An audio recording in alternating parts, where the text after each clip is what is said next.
மாநில உரிமைகள் பறிக்கப்படுகின்றன.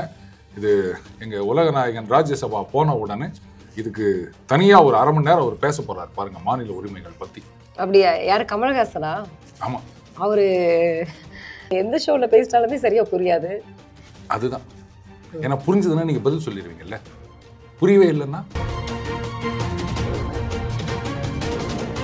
அவர் வந்து மாநில உரிமைகள் பத்தி ஒரு அரை மணி நேரம் சிறப்புரை ஆத்துவாரு. அது மாநில உரிமை இப்படின்னு ஆரம்பிக்கும் போதே எதிர்க்க இருக்கவங்களாம் அப்படியே ஒரு மாதிரி ஆயிடுவாங்க. ஐயோ இவர் என்ன சொல்ல போறாரோ அப்படின்னு. என்ன சொல்ல போறாருன்னா இல்ல இவர் எப்ப முடிக்க போறாரு அப்படின்னா அது வந்து அங்க மணி அடிச்சிருவாங்க. இந்த மாதிரி ரெய்டெல்லாம் விட்டு கமல்ஹாசனுக்கு ராஜ்யசபா பதவி கொடுக்க கூடாதுன்னு ஒரு நெருக்கடி கொடுக்குறாங்களோ. நீங்க வந்து இப்படி செந்தில் பாலாஜி அப்படின்னு நினைச்சு நிக்கிறீங்க, ஆனா உண்மையான டார்கெட் இதுவா கூட இருக்கலாம். அவர் வந்த உடனே அவருக்கு அந்த போஸ்ட் கொடுத்துறாரு. 2 நாள்லயே கொடுத்துட்டாங்க. இந்த திறமை இருக்கு அப்படின்றதுனால தானே. என்ன திறமை? அது நீங்க முதலமைச்சரா தான் கேட்கணும். சோ அப்ப நீங்க வந்து 2 மொழி படிச்சாரு வந்து சுந்தர் பிச்சை வந்து கூகுளுக்கு போனாருன்னா அவர் எங்க படிச்சாரு? இன்ஜினியரிங் எங்க முடிச்சாரு? ஐஐடில முடிச்சாரு. இங்க எல்லாரும் ஐஐடில தான் படிச்சுட்டு இருக்கிறோமா? முழுமையான அரசியல்வாதியாக இப்பதான் வந்துட்டு இருக்காரு. அப்ப இதுக்கு முன்னாடி பார்ட் டைம் இருந்தாரா? பார்ட் டைம் அரசியல்வாதினா கமல்ஹாசன் சண்டைக்கு வருவாரு, நான் தான் பார்ட் டைம் அரசியல்வாதி, மீதி டைம் பிக் பாஸ். அதுலயும் பாவம் அடிச்சு கொடுத்துட்டாங்க.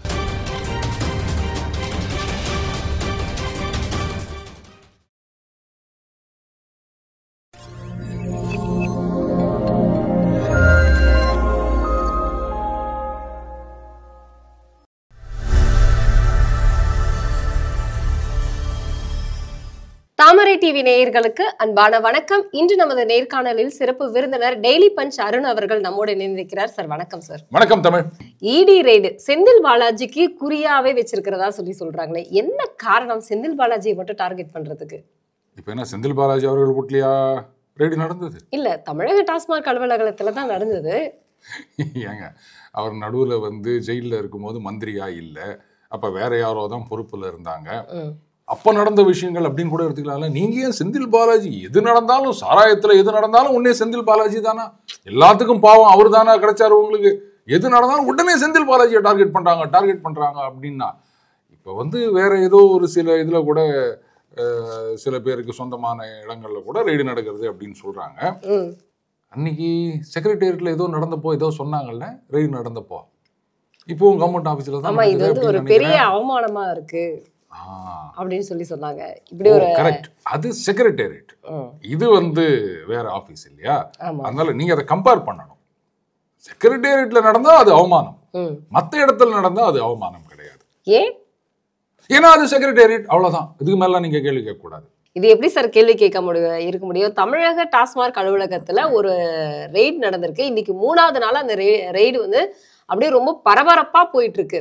ஜெகத் ரட்சகன் அலுவலகத்திலேயே, அதாவது வந்து குறிப்பிட்டு திமுக அப்படிங்கிற ஒரு இதுல வந்து ரெய்டு போயிட்டு இருக்கு இல்லையா? இது எப்படி வந்து எடுத்துக்காம இருக்க முடியும்? 3வது நாளா நடக்குது அப்படின்னு சொல்றீங்கல்ல, அப்ப 3 நாளா நடந்தும் ஒண்ணு கிடைக்கலையா?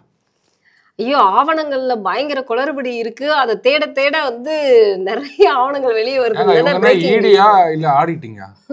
ஆவணங்கள் அப்படின்றீங்க, இது ஆவணம் இல்லை, ஆணவம். நான் சொல்லிட்டாங்கல்ல, மும்மொழி கொள்கைக்கு எதிராக, டீலிமிட்டேஷனுக்கு எதிராக பேசுறதுனால இந்த மாதிரி ரெய்டு நடத்துறாங்க. யார் நடத்துறாங்க? ஈடி நடத்துறாங்க. இது யாரோ தூண்டி விட்டு செய்யற மாதிரி இல்ல நீங்க சொல்றீங்க. அது ஒன்றிய பாஜக அரசு, அவங்க தான் தூண்டி விடுறாங்க. நீங்க டீலிமிட்டேஷனுக்கு எதிராக பேசுறீங்களா, நாங்க ரெய்டு விடுறோம் பாரு அப்படின்றாங்க. போதுமா? இப்ப அதுக்கப்புறம் யாரையாவது அரெஸ்ட் பண்ணா கூட ஆச்சரியப்படுறதுக்கு இல்லை. ஏன்னா அந்த அளவுக்கு கொதிச்சு போயிருக்காங்க ஒன்றிய அரசு. யாருன்னா என்ன கேட்காதீங்க, சொல்லிக்கலாம். பாத்தீங்களா, நாங்க இது மாதிரி பேசிட்டோம், அவங்க அது மாதிரி பண்ணிட்டாங்க, என்ன பண்ண முடியும்? செந்தில் பாலாஜி வந்து சட்டமன்றத்துல விலை போகாத ஒரு ஆடு அப்படின்னு சொன்னதுனால செந்தில் பாலாஜி இருக்கிற டைம்ல ரைடு நடத்துறாங்களா? பாத்தீங்களாங்க, மார்ச்சுக்கு பில்லு கேட்டாரு, உடனே ரெய்டு நடத்துனீங்க. இப்ப வந்து இந்த மாதிரி ஆடுன்னு சொன்ன உடனே ரெய்டு நடத்துறீங்க. இதெல்லாம் தப்பு இல்லையா? நீங்க வந்து ஒன்றிய அரசாங்கத்தை தானங்க கண்டிக்கணும். பாருங்க, மாநில அரசாங்கத்தின் உரிமைகளில் தலையிடுகிறார்கள். டாஸ்மாக் நடத்துறது யாரோட உரிமை? மாநில அரசாங்கம் தானே. அதுலயே இவங்க வந்து தலையை விடுறாங்க. அவங்க என்ன சொல்றாங்க, ஏற்கனவே ஏதோ கேஸ் போட்டிருக்காங்க, அதை வச்சுதான் நாங்க ஆமா வந்திருக்கோம் அப்படின்னு சொல்றாங்க. கரெக்ட், ப்ரெடிகேட் அஃபென்ஸ் இல்லாம இவங்க வர முடியாது. இத செந்தில் பாலாஜி மட்டும் குறிப்பிடலையே, இதை எஸ்டிபிஐ இடத்துலயும் வந்து ரெய்ட் நடத்திருக்காங்க, ஜெகத் ரட்சகன் அலுவலகத்திலேயும் தான் நடத்திருக்காங்க. அதுதான் இப்போ ஏற்கனவே ஏதோ கேஸ் ரெஜிஸ்டர் பண்ணியிருக்காங்கல்ல, அது நாங்க டீல் பண்ணிட்டு போறோம், நீங்க ஏன் வரீங்க? மாநில அரசாங்கம் தானே ரெஜிஸ்டர் பண்ணியிருக்காங்க ப்ரெடிகேட் அஃபென்ஸ், அதை பேஸ் பண்ணி தானே இடி வந்திருக்காங்க. ஆமா, இதுதான் இந்த மாநில உரிமைகள் பறிக்கப்படுகின்றன. இது எங்க உலகநாயகன் ராஜ்யசபா போன உடனே இதுக்கு தனியா ஒரு அரை மணி நேரம் அவர் பேச போறாரு பாருங்க, மாநில உரிமைகள் பத்தி. அப்படியா? யாரு, கமல்ஹாசனா? ஆமா, அவரு எந்த ஷோல பேசினாலுமே சரியா புரியாது. அதுதான், ஏன்னா புரிஞ்சதுன்னா நீங்க பதில் சொல்லிடுவீங்கல்ல, புரியவே இல்லைன்னா அது என்னன்னு புரிஞ்சுக்கிறதுக்கே உங்களுக்கு லேட் ஆகும், உடனே நீங்க பதில் கொடுக்க முடியாது. சரி, இப்போ நான் தமிழ்ல பேசுறேன், உங்களுக்கு புரியுது. நான் இப்போ வந்து ரஷ்யன்ல பேசுறேன் அப்படின்னு வச்சுக்கோங்களேன், நீங்க அப்படியே பார்த்து நிற்பீங்க, பதிலே சொல்ல முடியாது, அதுக்கப்புறம் வேற கேள்வி கேட்க முடியாது. அப்போ நான் வெளில போய் சொல்ல பார்த்தீங்களா, நான் பேசினா அவங்களால பதிலே சொல்ல முடியல பாரு. அப்போ ஜனங்க என்ன யோசிப்பாங்க, ஆமா இவர் இன்னும் பேசுறாரு, அவர் சும்மா இருக்கிறாரு அப்படிதானே நினைப்பாங்க. அது மாதிரி எங்க தலைவர் அங்கே ராஜ்யசபா போனார் அப்படின்னு வச்சுக்கோங்களேன், அவர் வந்து மாநில உரிமைகள் பத்தி ஒரு அரை மணி நேரம் சிறப்புரை ஆத்துவாரு. அது மாநில உரிமை இப்படின்னு ஆரம்பிக்கும் போதே எதிர்க்க இருக்கவங்களாம் அப்படியே ஒரு மாதிரி ஆயிடுவாங்க, ஐயோ இவர் என்ன சொல்ல போறாரோ அப்படின்னு. என்ன சொல்ல போறாருன்னா, இல்ல இவர் எப்ப முடிக்க போறாரு அப்படின்னா அது வந்து அங்க மணி அடிச்சிருவாங்க, அது ஒன்றும் பண்ண முடியாது. ஆனாலும் வந்து இவங்களுக்கு பயம் இருக்கும், ஐயோ இவர் பேசி முடிச்சிட்டா அதுக்கப்புறம் நம்ம பேசணுமே, ஏன்னா அரசு தரப்புல இருந்து அமைச்சரோ இல்ல சம்பந்தப்பட்டவர்களோ ஏதாவது பதில் பேசணும் இல்லையா, கண்டிப்பா என்ன பேசுறதுன்னு தெரியாம அவங்க வந்து மொழி பிதுங்கி நிக்க போறாங்க. அதனால தான் வந்து ஒருவேளை இப்படி இருக்குமோ, இந்த மாதிரி ரெய்டெல்லாம் விட்டு கமல்ஹாசனுக்கு ராஜ்யசபா பதவி கொடுக்க கூடாதுன்னு ஒரு நெருக்கடி கொடுக்குறாங்களோ. நீங்க வந்து இப்படி செந்தில் பாலாஜி அப்படின்னு நினைச்சு நிக்கிறீங்க, ஆனா உண்மையான டார்கெட் இதுவா கூட இருக்கலாம். இப்போ கமல்ஹாசன் வந்து ராஜ்யசபாக்கு போறதை எதிர்த்து தான் ஒன்றிய அரசு இந்த மாதிரி செயல்படுது இருக்கலாம். யோசிச்சு பாருங்களேன், நீங்க எல்லாம் இப்படி அங்க நினைச்சிட்டு இருக்கும்போது இந்த ரெட் ஹேரிங் டெக்னிக்னு சொல்லுவாங்க. சுருக்கமா சொல்லணும்னா விவேக் சொல்லார்ல, ரைட்ல சிக்னலை போடுவோம், லெஃப்ட்ல கையை போடுவோம், ஸ்ட்ரெயிட்டா போவோம் பாரு நாங்க ஆட்டோல அப்படின்பாருல, அந்த மாதிரி இவங்க எல்லாம் அதுன்னு நினைச்சிட்டு இருக்கும்போது அது வேற சொல்லலாம், இவருக்கு ராஜ்யசபா எம்பி கொடுக்க கூடாது அப்படின்னு ஏதாவது நடக்கலாம். இல்ல, கமல் அவர்களே சொல்லியிருக்காரு, ஆமா இது தூத்து போன கட்சிதான் அப்படின்னு அவரே ஒத்துட்டு இருந்திருக்காரு. எந்த கட்சி? அவருடைய கட்சி தான், மக்கள் நீதி மையம். ஓ, அவர் ஒத்துக்கினாதான் அது தோத்து போன கட்சியா? அவரே தானே சொல்லியிருக்காரு. இது அவரு என்ன சொல்றது, எலெக்ஷன் கமிஷன் வெப்சைட்ல போனாலே தெரியுது ரிசல்ட் என்ன அப்படின்னு, இது அவர் வேற சொல்லணுமா? இல்ல, கட்சி தலைவரே ஒத்துக்கிட்டாரு இல்லையா? ஏங்க அதான் நான் கேக்குறேன், அவரு என்ன ஒத்துக்கிறதுன்னு கேக்குறேன். சரி, அப்படி ஒரு கட்சியை பார்த்து ஏன் வந்து பிஜேபியும் ஒன்றிய அரசும் பயந்துக்கணும்? ஒருத்தரை கட்சியை பார்த்து பயப்படல, அங்க கட்சி இவர் ரெண்டும் ஒண்ணுதான். யாரு இருக்காங்க கூட, எல்லாம் போயிட்டாங்க. சொன்னார்ல கோதை ஊத்து இறந்து இருக்கின்றது அப்படின்னார்ல, சொல்லிட்டு இப்படி திரும்பி பார்த்துட்டு இப்படி மறுபடியும் கதவை பார்த்தா கதவு திறந்தது எல்லாம் போயிட்டாங்க போல. அவர் மட்டும் தான் இருக்காரு இப்ப கட்சியில. அதனால கட்சியை பார்த்து பயப்படல. இவர் வந்து பேச ஆரம்பிச்சாருன்னா நமக்கு என்ன புரியாம நம்ம முழிக்கணுமே அப்படின்னு பயப்படுறாங்க. அவர் வந்து பெரிய தத்துவங்கள்லாம் பேசுவாரு, அவ்வளவு சுலபத்துல நம்மளால புரிஞ்சுக்க முடியாது. அதுக்கு வந்து நீங்க ஒரு குழு ஒண்ணு போட்டு. இப்ப நீங்க எப்படி தெரியுங்களா சொல்ல வரீங்க, அது ஒரு பைத்தியம் ராஜ்யசபால வந்து பேசினா ஒண்ணும் புரியாது அப்படின்னு சொல்ற மாதிரியே சொல்றீங்களே. அதாவது ஞானிகள் பேசுவதும் பைத்தியம் பேசுற மாதிரி தான் இருக்கும். அப்படியா? ஆமா, அது ஞானியா பைத்தியமா அப்படின்றது பாக்குறவங்க பார்வையில கேட்கறவங்க கேள்வியில தான் இருக்குது. அதனால அவர் வந்து பெரிய பெரிய தத்துவங்கள்லாம் சொல்லுவாரு, அது அவ்வளவு சுலபத்துல புரியாது. அதுக்காக புரியாம பேசுறதெல்லாம் தத்துவமா அப்படின்னு என்ன கேட்காதீங்க, அது எல்லாம் அப்படித்தான். பார்த்தீங்களா, அவரை பத்தி பேசும்போதே எனக்கே ஒரே குழப்பமா இருக்குது. அப்ப அவர் பேசினா எப்படி இருக்கும் பாருங்க. செந்தில் பாலாஜிக்கான டார்கெட்டா இது கமலுக்கான டார்கெட்டா? நீங்க ஒன்றிய அரசுன்னு சொல்றீங்க, இது செந்தில் பாலாஜிக்கா இல்ல கமலுக்கா? அரசாங்கத்துக்கு பணம் வராமல் ஏமாற்றப்படுகின்றது அப்படின்ற ஒரு குற்றச்சாட்டு சந்தேகத்தின் பேர்ல தான் ரெய்டு பண்ணியிருக்காங்க.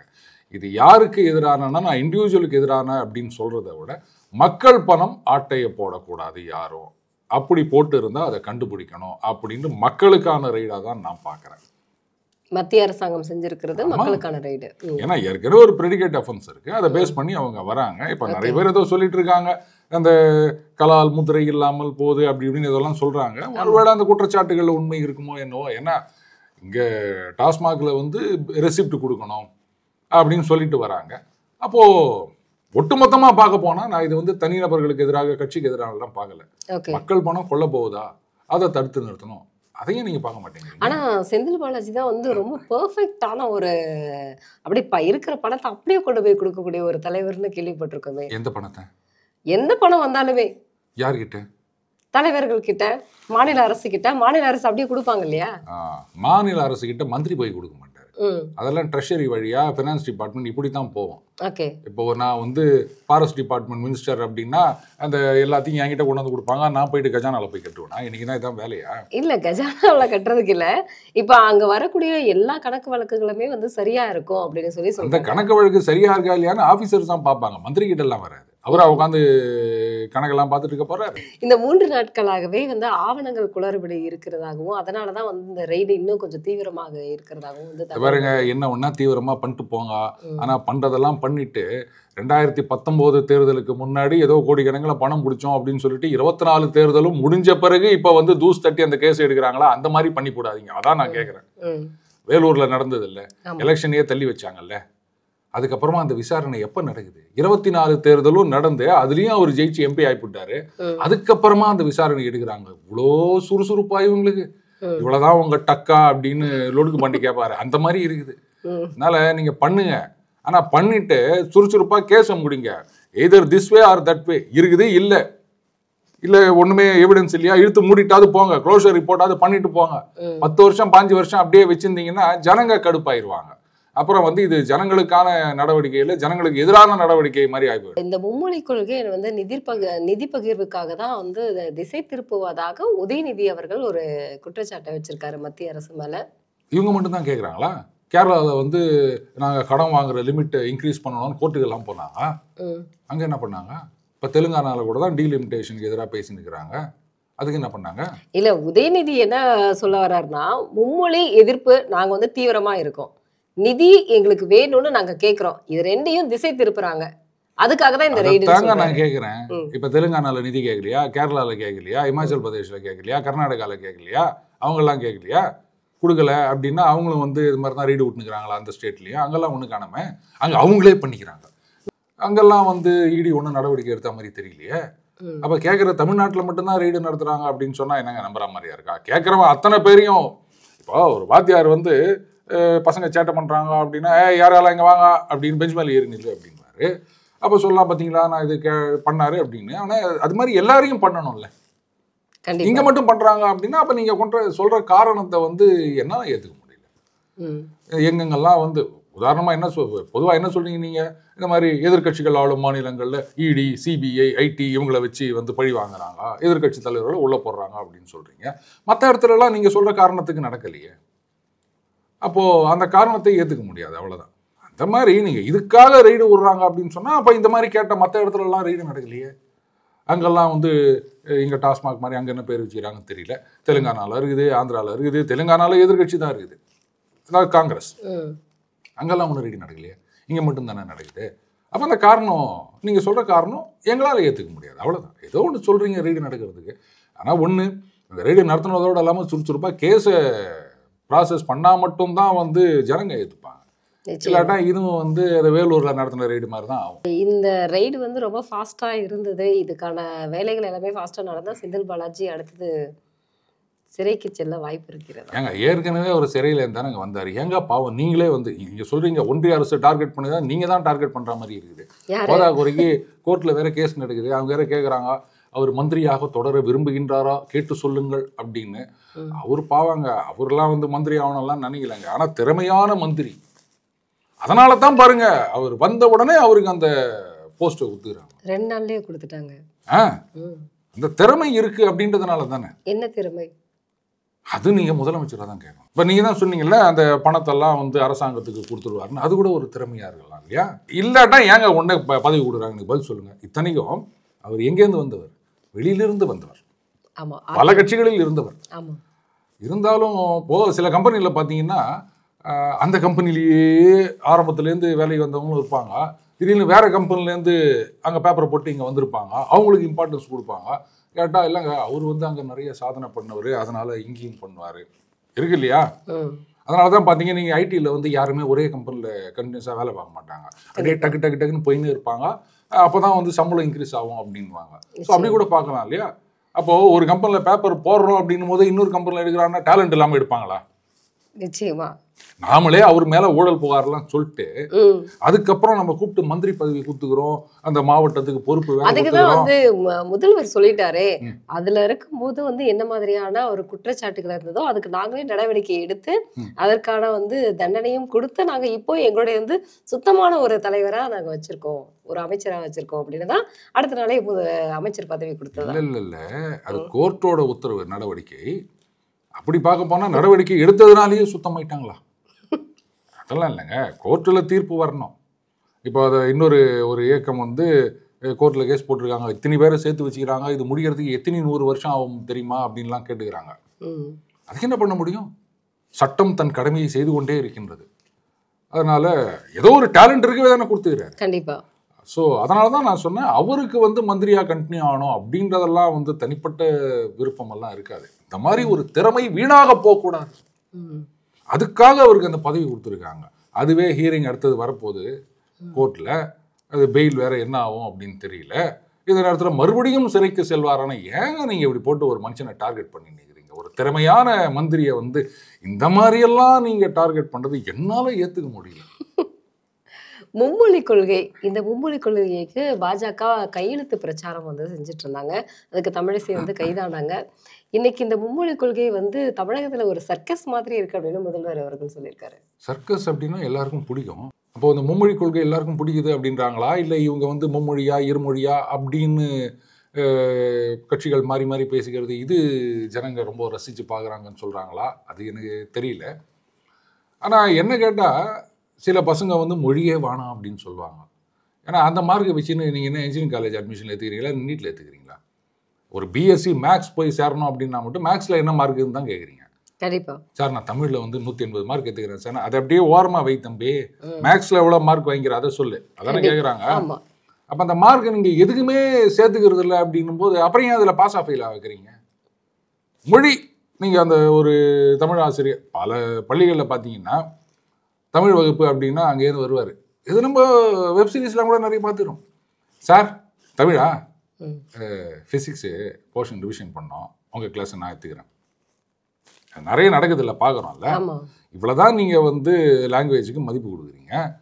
அப்புறம் அந்த பாஸ் ஆஃப் ஃபெயில்ன்றதை எடுத்துருங்க. அட்லீஸ்ட் பசங்க மீதி 4 சப்ஜெக்ட்லையாவது கான்சன்ட்ரேட் பண்ணுவாங்க. நல்ல ஐடியாவாக இருக்குல்ல, இதை கூட நம்ம ஃபாலோ பண்ணலாம் அப்படின்னு நினைக்கிறேன். ஏன்னா அப்போ வந்து இந்த இருமொழியா மும்மொழியா அப்படின்ற பிரச்சனையே வராது. 3 இல்லை 5 மொழி வச்சுக்காங்க, பாஸ் ஆஃப் ஃபெயிலாவே கிடையாது அப்படின்னு சொல்லிடுங்க. பசங்களும் ரொம்ப குசால் ஆயிடுவாங்க, வாத்தியாருங்களும் குசால் ஆயிடுவாங்க. அந்த சப்ஜெக்ட்ல நாம போய் பாடம் எடுக்கலாம் அப்படின்னு சொல்லுவாங்க. அப்போ என்ன ஆகும் அப்படின்னா அந்த மீதி 4 சப்ஜெக்ட்ல கான்சன்ட்ரேட் பண்ணி, இந்த 2 சப்ஜெக்ட் விட்டுருங்க, மீதி 4 சப்ஜெக்ட்ல கான்சன்ட்ரேட் பண்ணாங்க அப்படின்னா நம்ம பசங்க ஐஐடிலாம் கிராக் பண்ண முடியும். நல்ல ஐடியா வருதுல்ல. மும்மொழி அப்படிங்கிறது வந்து தமிழகத்திற்கு வந்து ஒரு தேவையில்லாத ஒரு மொழியாக வந்து நாங்க வந்து பாக்குறோம் அப்படின்னு சொல்லி ஸ்டாலின் அவர்கள் சொல்லியிருக்காரு. எப்படி ஜப்பான் மொழி வேணாம்னு சொல்றீங்களா நீங்க? ஏதோ சமீபத்தில் நியூஸ் வந்ததுல ஜப்பான் மொழி கற்றுக் கொடுக்க போறாங்க, பிரெஞ்சு கற்றுக் கொடுக்க போறாங்க அப்படின்னு, அதெல்லாம் வேணான்றீங்களா? இல்லை அது வந்து 3 மொழி இல்லாமல் ஏற்கனவே இருக்க ஒரு மொழியை கட் பண்ணிட்டு அதில் போட போறாங்களா? ஜப்பான்ல நிறைய ஆப்பர்ச்சுனிட்டி இருக்கு, நீங்க கூட கத்துக்கங்க. ஏன்னா ஜப்பான்ல எல்லாம் வயசானவங்களாகிறாங்க, வேலை செய்யறதுக்கே ஆள் இல்லை. ஏதோ ஒரு கணக்கு போட்டு 2700 அஃப்கோர்ஸ் இன்னும் வருஷம் இருக்குது, ஜப்பானில் மனுஷங்களே இருக்க மாட்டாங்களாம். ஏன்னா எல்லாம் வயசானவங்களா இருக்காங்களாம், வேலை செய்யறதுக்கே ஆள் இல்லை. அதோட நீங்கள் ஜப்பான் மொழி கற்றுனீங்க அப்படின்னு வச்சுக்கோங்களேன், அங்கே ஒரு டீச்சராக போகலாம், நர்ஸாக போகலாம், இல்லை வயசானவங்களுக்கு பேச்சு துணையாக போய் உட்காந்து லட்ச லட்சமாக சம்பாதிக்கலாம். சரி, இந்த மும்மொழி கொள்கை தான் வந்து இன்னைக்கு வந்து ரொம்ப தீவிரமா இருக்கு. ஏற்கனவே ஆளுங்கட்சி வந்து கையில எடுத்திருந்தாங்க. இப்போ வந்து பாத்தீங்க அப்படின்னா பிடிஆர் என்ன சொல்லியிருக்காருன்னா, சுந்தர் பிச்சை, அதாவது கூகுள் பிச்சை வந்து அவர் இன்னைக்கு இந்த நிலைமைக்கு போகலையா, இன்னைக்கு முன்னேறி வரலையா அப்படிங்கிற மாதிரி ஒரு கேள்வி எழுப்பியிருக்காரு. நம்ம சிவாஜி எடுத்துக்கோங்க, அவர் என்ன ஃபிலிம் இன்ஸ்டியூட்டில் படிச்சுட்டு தான் வந்தார்? இல்லை. கமல்ஹாசன்? இல்லை இல்லை. ஆனால் இன்றைக்கு சில நடிகர்கள் வந்து அதான் நடிப்பு மேலே ஆசை இருக்கவங்க, சினிமா நடிகராக வரணும் அப்படின்றவங்க டான்ஸு கற்றுக்கிறாங்க, ஃபைட்டு கற்றுக்கிறாங்க, குதிரை ஏற்றம் கற்றுக்கிறாங்க. ஐயோ பாவம் அந்த குதிரை, இதெல்லாம் கற்றுக்குன்னு நடிகராக வரணும் அப்படின்னு நினைக்கிறாங்க. பேர் சொல்ல விரும்பலை, ஒருத்தர் சொன்னார் இந்த மாதிரி வந்து அவர் ஹீரோவாகவே உருவாக்கப்பட்டவர் அப்படின்லாம் ஒருத்தர் சொன்னாங்க. ஆனால் பெருசாக ஷைன் பண்ண முடியல அவரால். இதெல்லாம் நிறைய கற்றுக்கினாங்க. ஓ ரஜினிகாந்த் அவர்கள் சொல்லுவாங்க அவருக்கு டான்ஸே ஆட தெரியாது, எங்கள் கமல் எவ்வளோ சூப்பராக ஆடுவார் தெரியுமா அப்படின்னு. ஆனாலும் சூப்பர் ஸ்டார்னா ரஜினி தான். கண்டிப்பா. அப்போ டான்ஸ் ஆட தெரியுமா இல்லையா அப்படின்றது ஒரு இஷ்யூ கிடையாது. நீங்க வந்து ஒரு பெரிய ஆக்டரா இருக்கீங்க அப்படின்னும் போது, அது இல்லைன்னும் போது தான் டான்ஸ் கத்துக்கிறதா இல்ல ஃபைட்டு கத்துக்கிறதா அப்படின்னு. எதுக்காக? உங்களுடைய சான்ஸை இன்க்ரீஸ் பண்ணுது. சினிமா விட்டு வெளில வருவோம். இன்ஜினியரிங் காலேஜ் முடிச்சுட்டு எத்தனையோ பேர் வெளில வராங்க. இதில் வந்து அண்ணா யூனிவர்சிட்டியில் படித்தவங்க இல்லை ஐஐடியில் பாஸ் பண்ணி போகிறவங்க, இவங்களுக்கெல்லாம் வந்து கேம்பஸ்ஸு ஈவன் சில அந்த தனியார் கல்லூரிகள் ரொம்ப ஃபேமஸான கல்லூரி இருக்கு இல்லையா, அங்கெல்லாம் வந்து கேம்பஸ் ரெக்ரூட்மெண்ட் வரும். அதெல்லாம் செலக்ட் ஆகி போயிடுவாங்க. அதில் ஆகாத மிச்சம் இருக்காங்க இல்லையா, அவங்க என்ன பண்ணாங்க, வேலை தேடுவாங்க. தேடும்போது நான் இந்த இன்ஸ்டியூட்டில் போயிட்டு நான் ஜாவா கற்றுக்கிறேன், நான் டேட்டா சயின்ஸ் கற்றுக்கிறேன், இது அங்கே போயிட்டு இன்னும் 2 C++, பைத்தன் இதெல்லாம் நான் கற்றுக்கிறேன், ML இதெல்லாம் கற்றுக்கிறேன் அப்படின்னு போகிறாங்க. எதுக்காக? இப்போ நீங்க சொல்லுங்க, எதுவுமே கத்துக்காத டாப்பர் அவன் வந்து மாசத்துக்கு ஒரு 10 லட்சம் ரூபாய் வேலைக்கு போய் சேர்ந்துக்கிறான். நீ ஏன்டா இதெல்லாம் கத்துக்கிறான்னு நம்ம கேட்கறோமா? ஏன்னா டாப்ல இருக்கீங்க அப்படின்னு சொல்லும் போது இதெல்லாம் அடிஷனலா இல்லைனாலும் உங்களுக்கு ஆப்பர்ச்சுனிட்டி கிடைக்கும். அது இல்லாம கீழே நிக்கிறோம் பாருங்க என்ன மாதிரி ஆளுங்க, இவங்களுக்கு தான் இதெல்லாம் அடிஷனல் தேவைப்படுது. சோ அப்ப நீங்க வந்து 2 மொழி படிச்சாரு வந்து சுந்தர் பிச்சை வந்து கூகுளுக்கு போனாருன்னா அவர் எங்க படிச்சாரு? இன்ஜினியரிங் எங்க முடிச்சாரு? ஐஐடியில முடிச்சாரு. இங்க எல்லாரும் ஐஐடியில தான் படிச்சுன்னு இருக்கிறோமா? இல்ல. அப்போ அந்த மாதிரி ஒரு ஆவரேஜ் இல்ல ஆவரேஜோட கொஞ்சம் மேல இருக்க வேலை கிடைக்காத கேம்பஸ் செலக்ட் இல்லாதவங்க என்ன பண்ணுவாங்க? நாங்க எல்லாமே போய் கூகுள்ல போய் வேலை பார்க்க முடியுமா? அப்ப இன்னும் 2 லாங்குவேஜை கத்துக்கிறோம், 3 லாங்குவேஜை கத்துக்கிறோம் அப்படின்னு சொன்னா அப்ப அந்தந்த ஸ்டேட்லாம் ட்ரை பண்ணல ஒரு ஆப்பர்ச்சுனிட்டி இருக்குது இல்ல? அதை விட்டுட்டு பாருங்க 2 லாங்குவேஜ் தான் தெரிஞ்சது அவர் இது மாதிரி பண்ணாரு அப்படின்னா இதெல்லாம் ஒரு ஆர்குமெண்டே கிடையாதுங்க. முதல்ல அவருக்கு 2 லாங்குவேஜ் தான் தெரியுமா அப்படின்றதையே நம்ம வந்து அவரை கேட்டால் தான் தெரியும். அவர் இங்கே சொன்னாருன்றாங்க. பட் சிபிஎஸ்சியில் 3 லாங்குவேஜ்னு சொல்றாங்களே, அப்போ இருந்ததா இல்லையா இதெல்லாம் நம்ம விசாரிக்கணும். வாடவர் அவர் எங்க படிச்சாரு, எவ்வளோ டாப்பா வந்தாரு அதுதானே பார்க்கணும். அப்போ கீழே இருக்கவங்கலாம் இன்னைக்கு அவங்களுக்கு வந்து ஒரு லாங்குவேஜ் எக்ஸ்ட்ரா தெரியுது அப்படின்னா அந்த ஸ்டேட்ல இருக்க வேலைக்கு அப்ளை பண்ணலாம். இப்போ நீங்க வந்து கேரளாவில் ஒரு வேலைக்கு போறீங்க அப்படின்னா அப்ளை பண்றீங்க அப்படின்னா அவங்க கேட்பாங்க, அது பாருங்க உங்களுக்கு வந்து மலையாளம் தெரியுமா அப்படின்னா, நான் கத்துக்கிறேன் சார். கத்துக்கிட்டு வா. கண்டிப்பா மலையாளமாவது பரவாயில்லைங்க, அது தமிழும் அதுவும் ரொம்ப நெருங்கிய மொழிகள் அப்படின்றதால சமாளிச்சிட முடியும். இதே நீங்கள் வந்து கோவா போகிறீங்க, கொங்கணி பேசணும். பாருங்க இங்கே இருக்கவங்களோடலாம் வந்து நீங்கள் இங்கிலீஷ்லாம் பேசினா வேலைக்கு ஆகாது, அந்த லாங்குவேஜ் தெரிஞ்சாதான் அப்படின்வாங்க. என்ன பண்ணுவீங்க? அதே மாதிரி நார்த்தில் ஒரு வேலைக்கு போகிறீங்க, அப்போ என்ன பண்ணுவீங்க? டாப்பர்னும் போது பிரச்சனையே இல்லைங்க. நீங்கள் வந்து டாப் லெவலில் தான் வேலை பார்க்க போகிறீங்க, அங்கே வந்து இங்கிலீஷ் தெரிஞ்சு அவங்களோட இது பண்ணிக்கலாம். மீதி இருக்கவனோட நிலைமை அவங்க தானே மெஜாரிட்டி. கண்டிப்பாக டாப்ல இருக்க இதுன்னு 10% இருப்பாங்களா? அப்ப மீதி 90% அவங்களுக்கு வந்து அந்த விண்டோவை ஓப்பன் பண்ணுங்கன்னு சொல்றான். அதை விட்டுட்டு 2 லாங்குவேஜ் தான் தெரிஞ்சது. ஏங்க லாங்குவேஜே தெரியாத கூட நம்ம போய் பல இடங்கள்ல பண்ண முடியுங்க. சில டெக்னிக்கல் இதெல்லாம் இருக்கு. இந்த ஒரு வெல்டிங் ஆச்சரியப்படுவீங்க, வெல்டர்னு நம்ம சொல்லுவோம்ல, ஏன்னா எங்க அப்பா நான் வெல்டர் ஆகிறாரா இப்படின்னு நம்ம பேசுறோம்ல. சில வெல்டர் இருக்காங்க, அவங்கள வந்து நீங்க ஃப்ளைட்ல பிசினஸ் கிளாஸ்ல டிக்கெட் போட்டு 5 ஸ்டார் ஹோட்டலில் தங்க வச்சு அங்கேருந்து வருவார். அதுவும் நேரம் இல்லை, இப்படி இதை கண்ணாடி வச்சு பார்த்து டக்குன்னு வெல்டு வச்சுட்டு போயின்னே இருப்பார். அந்த ஒரு வேலைக்கு எத்தனை லட்சம் சம்பளம் தெரியுமா அவருக்கு? அவர் பேசவே வேணாம். புரியுதுங்களா? அவருக்கு எந்த லாங்குவேஜும் தேவையில்லை. கண்டிப்பாக நேராக இங்கேன்னு கூப்பிட்டு போவாங்க. அதை பார்த்தவொடனே அவருக்கு என்னன்னு தெரியும், அவர் வெல்டு வச்சுட்டு வந்துட்டே இருப்பார். லட்சக்கணக்கில் வாங்கி போயின்னே இருப்பார். அப்போது அதே மாதிரி எல்லாரும் இருக்கும் பாரு, அவருக்கு லாங்குவேஜே தெரியாது, ஆனால் அவர் கலகிறாரு, நான் எது கற்றுக்கணும் அப்படின்னு கேட்டால் எப்படி இருக்கும்? அது முட்டாள்தனமாக இருக்கும். அந்த மாதிரி தான். இப்போ நான் இங்கே வந்து ஒரு வெல்டிங் வச்சுக்கிறேன், அதான் அவங்களுடைய வண்டியில் ஸ்டே இதுவாகிடுச்சு, அதை நான் வெள்ளி வச்சு தரேன் இப்படின்னும் போது, அப்போ இங்கே எனக்கு வருமானம் பத்தில் வேற ஒரு இடத்துக்கு போகிறோம் அப்படின்னும் போது அந்த லாங்குவேஜ் தெரிஞ்சதுன்னு சொன்னால் எனக்கு ஒரு அடிஷ்னல் அட்வான்டேஜ். கண்டிப்பாக. அப்போ அங்கே ஒரு நார்த்தில் ஒரு கம்பெனியில் வேலை. ஸ்டாலின் தான் சொல்கிறாரு, தாய்மொழிங்கிற தென்கூட்டில் வந்து கையை வச்சிங்கன்னா விபரீதமாக இருக்கும் அப்படின்னு. முதல்ல தாய்மொழியே இங்கே எல்லாரும் தப்பு இல்லாமல் படிக்க தெரியுதா பாருங்க. பட்ஜெட் படிக்கும்போது என்ன ஆகுது அப்படின்றத பார்த்தாலே நமக்கு தெரியும். அவரே தான் சொன்னார், எனக்கு வந்து சரளமாக பேச வராததுனால பிரச்சாரம் பண்ணும்போது பேசாமையே 1 மாதம் நான் வந்து பிரச்சாரத்தில் கலந்துக்கினேன்னு பிடிஆர் தான் சொன்னார்.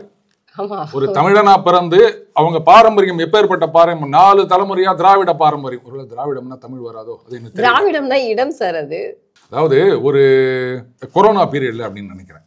அப்போ என்ன பண்ணாரு, ஒரு பின்வரர் அதை வந்து டெராகட்ரியாக ஒரு வேர்டு அதை வந்து போட்டுட்டு அவங்க கூட அரசாங்கத்திட்ட பர்மிஷன் வாங்கணுமா அப்படின்னு கேட்டார். நீங்கள் வந்து டெராகட்ரியாக பேசிட்டீங்க அப்படின்னு சொல்லும்போது, இல்லை அது வந்து நாங்கள் திராவிட பாரம்பரியம் அது இது அப்படின்னு ஏதோ ஒன்று சொல்லியிருந்தாருங்க. அவர் தான் சொன்னார். ஏன்னா நீதி கட்சி அதெல்லாம் வந்து அவங்க முன்னோர்கள் காலத்துலேருந்து அந்த நீதி கட்சியோடைய பாரம்பரியம் அது. அவரே இந்த மாதிரி சொல்லியிருக்காரு. அப்புறம் என்ன பண்ண முடியும் சொல்லுங்க? இத்தனைக்கும் அவரு இங்கே தானே ஆரம்ப காலத்துலலாம் இருந்தார். அதுக்கப்புறம் தானே வேலை படிப்பு அப்படின்னு வெளிநாட்டுக்கு போனார். இது எப்படி தாய்மொழி மறந்து போச்சா, இல்லை சரளமாக பேச வரலன்னா எப்படின்னு எனக்கு புரியல. இன்னைக்கு தமிழோட நிலைமை அப்படி இருக்கு. நீங்கள் வந்து தேன்கூடு அப்படின்னா அப்புறம் நான் என்ன பண்ண முடியும்?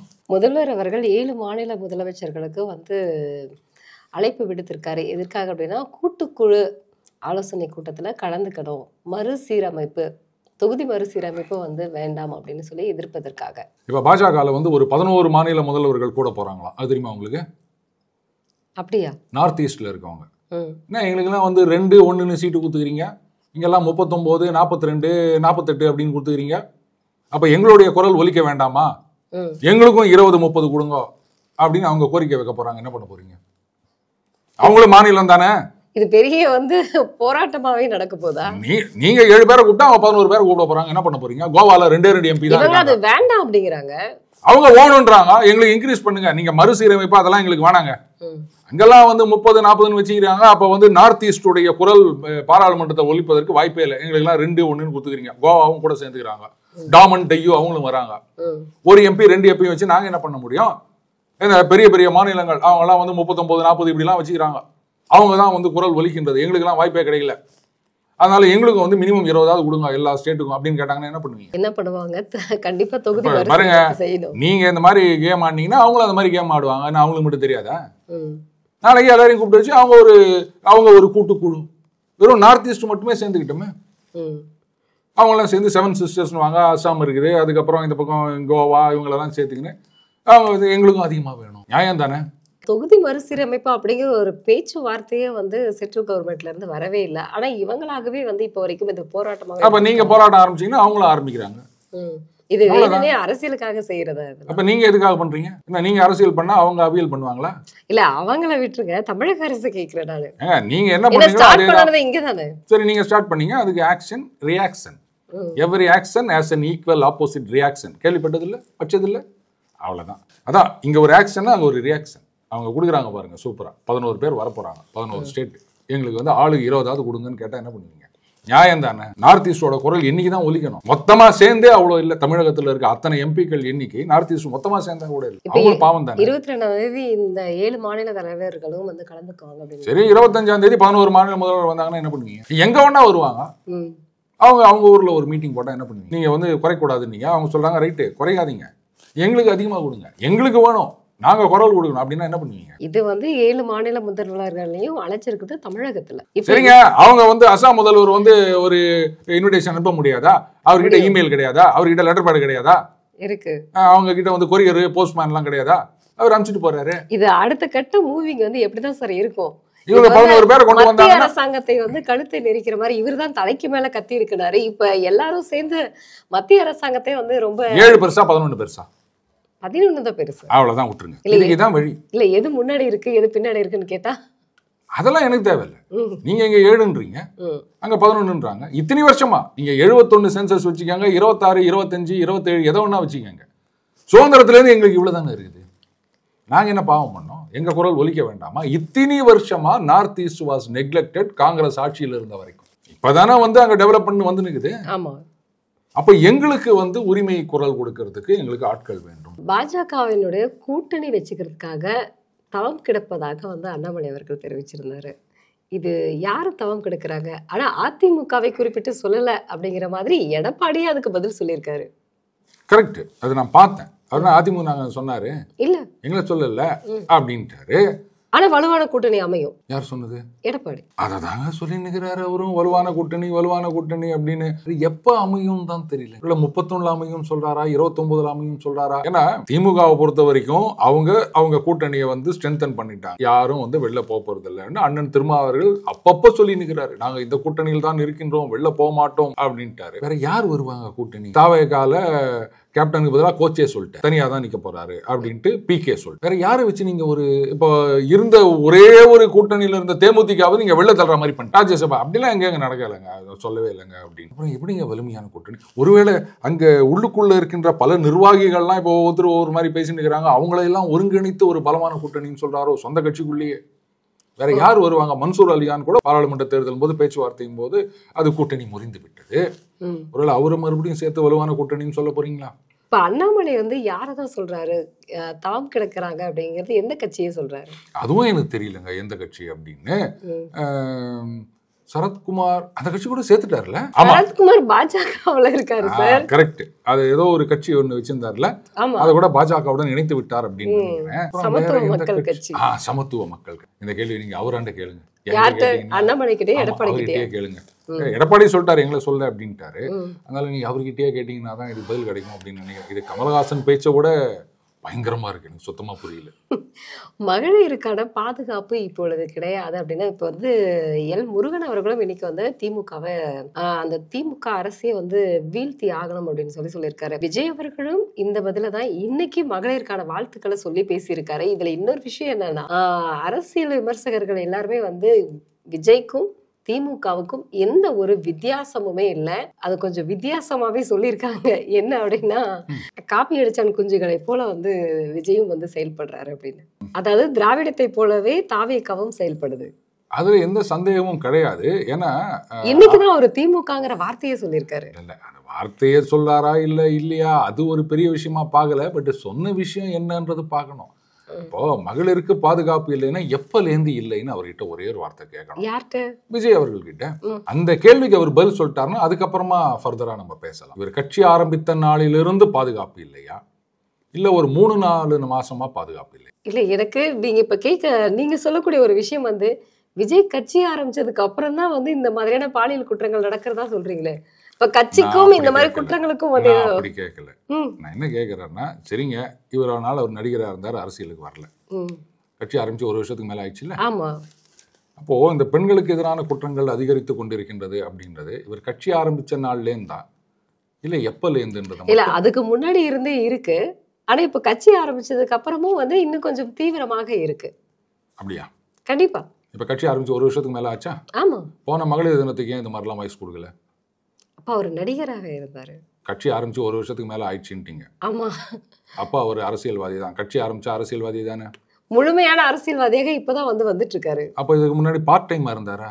பார்ட் டைம் அரசியல்வாதினா கமலஹாசன் சண்டைக்கு வருவாரு. நான் தான் பார்ட் டைம் அரசியல்வாதி, மீதி டைம் பிக் பாஸ், அதுலயும் பாவம் அடிச்சு துரத்தி விட்டாங்க, அதனால பார்ட் டைமுக்கு யாரும் போட்டி வரக்கூடாது அப்படின்னு சொல்லுவாரு. அரசியல்வாதினா அரசியல்வாதி தான். அது என்ன வந்து பார்ட் டைம் ஃபுல் டைம் முழு நேர அரசியல்வாதி ஆகவில்லை அப்படின்னு இதெல்லாம் என்ன பேச்சு எனக்கு புரியலையே. கட்சியே ஆரம்பிச்சு போட்டு ஒருத்தர் கட்சியே ஆரம்பிக்காம நிர்வாகி போட்டாரு, அவரை நீங்க என்னன்னு சொல்லுவீங்க? இவர் கட்சி ஆரம்பிச்சுட்டு அப்புறம் நான் ஒன்றும் முழு நேரமா வரல அப்படின்னு எதுக்கு என்ன பாதி நேரம் கட்சி மீதி நேரம் ஆத்துல ஒரு கால் சேத்துல ஒரு கால்னு பசங்க விளையாடுவாங்களா அந்த மாதிரியா? ஒரு அமைப்புன்னு ஆரம்பிச்சு போட்டு நீங்க வந்து முழு நேரமா வரலன்னா இதுக்கு மட்டும் அதுதான் இந்த பிரஸ் முன்னாடி வராம இந்த மாதிரி வீடியோ நீங்க யாரும் கேள்வி கேட்க முடியாதுல்ல. இந்த மாதிரி நீங்களும் நானும் தான் கேள்வி கேட்டீங்கன்னு முடிச்சுட்டு இருக்கணும். இந்த கேள்விக்கு மட்டும் பதில் சொல்லுங்க, அதுக்கப்புறமா நான் சொல்றேன்.